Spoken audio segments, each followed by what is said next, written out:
अरे आप जाति से नफरत करते हो, जाति देख के बात करते हो, आप उसकी पोस्ट नहीं देखते। आपने राष्ट्रपति को मंदिर में यूं नहीं घुसने दिया क्योंकि वो कोरी समाज से था, वो एससी समाज से था। सबसे ज्यादा अगर शोषण हुआ था इस देश में, शोषण हुआ है एससीओ का महाराष्ट्र के अंदर, जहां मार्शल लॉ लगा हुआ था। हम अपील करते हैं भारत सरकार से, हम अपील करते हैं सुप्रीम कोर्ट से, तो सुप्रिया सूले की जो मान्यता मेंबरशिप पार्लियामेंट की उसको खत्म की जाए। और ये रिजर्वेशन कोई खैरात नहीं है, मैं फिर कह दूं आपके चल के माध्यम से, ये बाबा साहब ने कभी नहीं मांगा। बाबा साहब ने सेपरेट वोट का अधिकार मांगा, 2 वोटों का अधिकार मांगा था। ये हम पे थोपा गया है। और जिसको रिजर्वेशन चाहिए 2000 साल तक अपने बच्चों का शोषण कराए, अपने समाज का शोषण कराए, और ये रिजर्वेशन 1000 साल तक वापस ले ले।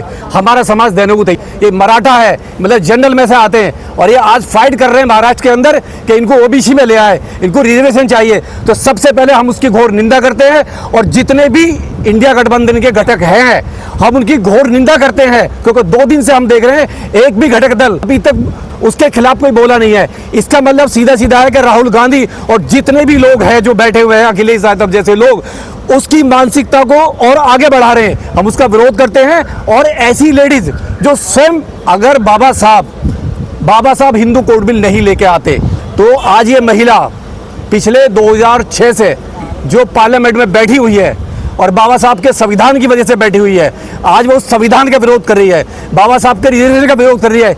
हिंदू कोड में जो अधिकार दिए महिला को बाबा साहब ने, IAS PCS डॉक्टर बनने का, पार्लियामेंट में जाने का, और उसी के बेस पे आज वो कहती है कि इस देश में रिजर्वेशन बंद हो जाना चाहिए।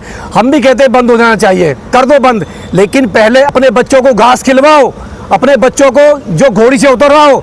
जो जिस देश में हांडी लटकाने का वो था, झाड़ू का प्रचार था, और जो आपके भारत में जो मार्शल लॉ लगे थे केरल जैसे में, आप उसको देखो। आपने इतने बड़े समुदाय को, SC ST समुदाय को, OBC समाज को जानवर बना कर रखा, और आप 70 साल के बाद कहते हो कि देश में रिजर्वेशन लगनी हो जाए। अरे आप जाति से नफरत करते हो, जाति देख के बात करते हो, आप उसकी पोस्ट नहीं देखते।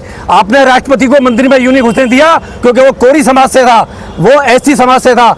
आज भी हमारा जो आज भी चीफ जस्टिस है, जो हमारे गवई साहब है, आप भी के महाराष्ट्र में क्यों प्रोटोकॉल तोड़ दिया उनका, क्यों नहीं वहां पे आया? सरकार ने प्रोटोकॉल तोड़ा, ये पहली बार आजाद भारत में हुआ। और मैं अपील करता हूं अपने चैनल के माध्यम से, जितने भी चैनल हैं, देखिए राहुल गांधी कहां बैठे हुए हैं, जो संविधान की लड़ाई लड़ते हैं, जो रिजर्वेशन की बात करते हैं। आज ये चेहरा एक्सपोज हो रहे हैं। इंडिया गठबंधन के जितने भी घटक हैं, अगर वो सुप्रिया सूले पे शांत हो जाते हैं तो ये मान लिया जाएगा कि जितने भी गठबंधन बने हैं, जो विपक्ष है वो उसके समर्थन में है, और वो हमारा जो रिजर्वेशन है वो जाति के आधार पर कभी था ही नहीं। और मैं बता दूं आपके माध्यम से, क्योंकि बाबा साहब ने कभी भी रिजर्वेशन नहीं मांगा। बाबा साहब ने सेपरेट इलेक्टोरल की बात करी, बाबा साहब ने माइनॉरिटी की बात करी, बाबा साहब ने गांधी से कभी भी इस देश से रिजर्वेशन नहीं मांगा।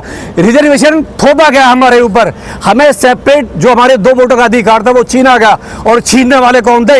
यही गांधी परिवार था। तो हम बार बार, ये गांधी परिवार इस संविधान पर चोट कर रहा है, हमारे रिजर्वेशन पे मतलब चोट कर रहा है। और सुप्रिया सूले होती कौन है? सुप्रिया सूले पढ़ती है विदेश में, पढ़ती है इंडोनेशिया में, पढ़ती है इंग्लैंड में, पढ़ती है अमेरिका में, और बात करती है इंडिया के व्यवस्था में।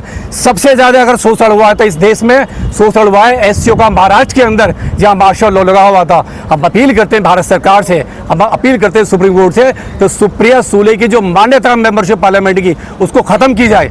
जो इंडिया गठबंधन कहती है कि जातीय जनगणना की जाए ताकि रिजर्वेशन को बढ़ाया जाए, हम उनमें दूसरी नेताओं की बात तो अगर छोड़ दे, जो दलित नेता हैं, दलित नेता भी उसमें कुछ नहीं बोल रहे हैं इंडिया गठबंधन। देखिए, जो भी दलित नेता पार्टी में जाता है, चाहे वो कांग्रेस में जाए, BJP में जाए, RSS में जाए, समाजवादी में जाए, उसकी रीढ़ की हड्डी नहीं होती है, वह एक गुलामी की तरह काम करता है। जो आका उनका कहेगा, उसकी जो डोर होती है वो मालिक के हाथ में होती है।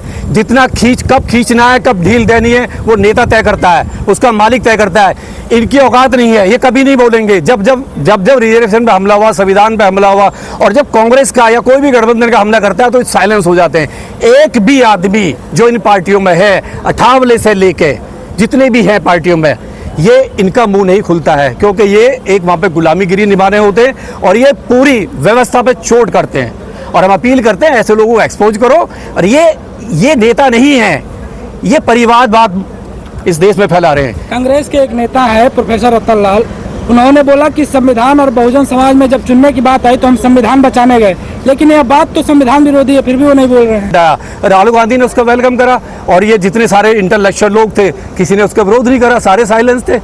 एक भी आदमी ने कभी भी विरोध नहीं करा जब राहुल गांधी ने इस पे हमला किया।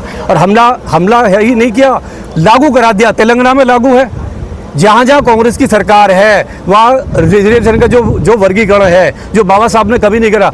बाबा साहब ने जो जातिगत पे हमारा जो वो दिया वो SC SC को दिया और ऐसी सबके साथ मतभेद हुआ, सबके साथ शोषण हुआ। उन्होंने कब बांटा? उसको कभी नहीं बांटा।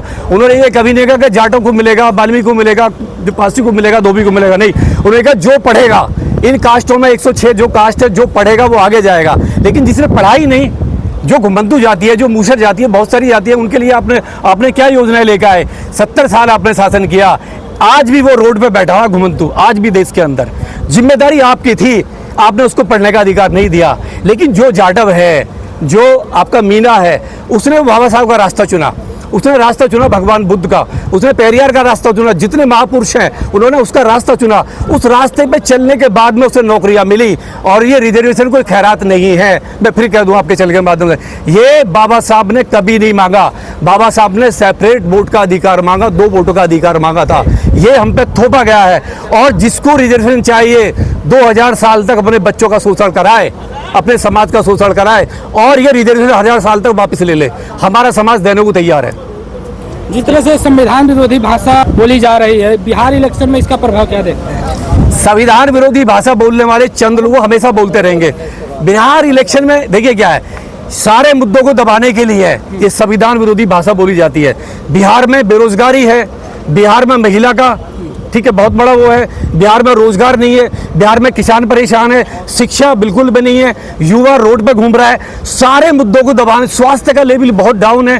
15-20 साल जब तक शासन है वहाँ पर नीतीश कुमार का, इंफ्रास्ट्रक्चर पूरा डाउन है, आए दिन पेपर लीक होते हैं, नौकरियां नहीं है रेलवे में वहाँ पे। तो उन सारे मुद्दों को दबाने के लिए, छुपाने के लिए वो धर्मकांड, संविधान पे हमला, वो सारी चीज़ लेके आ रहे हैं और ये सारे मुद्दों को दबाने के लिए है।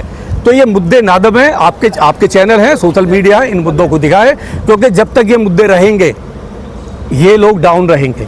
इंडिया गठबंधन अगर शासन में आ जाएगा, जिस तरह से वो सरकार को घेरे, अगर यदि वो शासन में आ जाए तो क्या अपना इसी नैरेटिव पे कायम रहेगा या फिर से जो उन्होंने अंदर से बयान दे रहे हैं? इंडिया गठबंधन अगर संविधान की सही से लड़ाई लड़ेगा, जब तक ईमानदारी से लड़ाई नहीं लड़ेगा, नहीं दोगली लड़ाई लड़ेगा। सुप्रिया सुले के साथ अगर वो खड़ा हो जाता है और वो कहता है कि देश में SC ST का रिजर्वेशन खत्म हो जाना चाहिए, तो इंडिया गठबंधन कभी भी कामयाब नहीं होगा। क्योंकि इस देश में SC ST की तादाद बहुत ज़्यादा है, चाहे बिहार हो, यूपी हो, मध्य प्रदेश हो, पूरे भारत के अंदर SC ST बहुत है। तो और SC ST भूलता नहीं है। और बयान देखिए, सोच है, बयान वापस लिया, सोच वापस नहीं है। तो सोच है, सोच नहीं बदल सकते। सुप्रिया सुले की सोच, शरद पवार की सोच और जितने भी इंडी गठबंधन में ऐसे लोग हैं जो समर्थन कर रहे हैं, उनकी सोच वही है, सोच नहीं बदल सकती। जो बड़े बड़े प्रोफेसर है दिल्ली यूनिवर्सिटी के, वो अभी कांग्रेस में शामिल है, वो लोग भी तो कुछ नहीं बोल पा रहे हैं। देखिए आज़ाद है, देश आज़ाद है, संविधान ने सबको बराबर का अधिकार दिया है, कोई कहीं भी जा सकता है। और जब कोई जाता है तो अपनी रीढ़ की हड्डी घर पर रख के जाता है, उसकी रीढ़ की हड्डी नहीं होती है। जैसे मालिक कहेगा, मैं बार बार अगर जो मालिक कहेगा वो मालिक का हुक्म बजाएगा। उसे ना संविधान दिखाई देगा, ना जातिगत आरक्षण दिखाई देगा, ना ये जो जितना PDA में रेप हो रहे हैं, PDA में हत्याएं हो रही हैं, समाजवादी पार्टी के लोग हत्या करा रहे हैं, नहीं, वहाँ पे एक समुदाय जाटवों की हत्या करा रहा है, वो उन्हें कभी नहीं दिखाई देगा। वो दिखाई देगा हमारे जैसे लोगों को, हमारे जैसे लोग जो समाज में काम कर रहे हैं, जो रूट लेवल पर काम कर रहे हैं।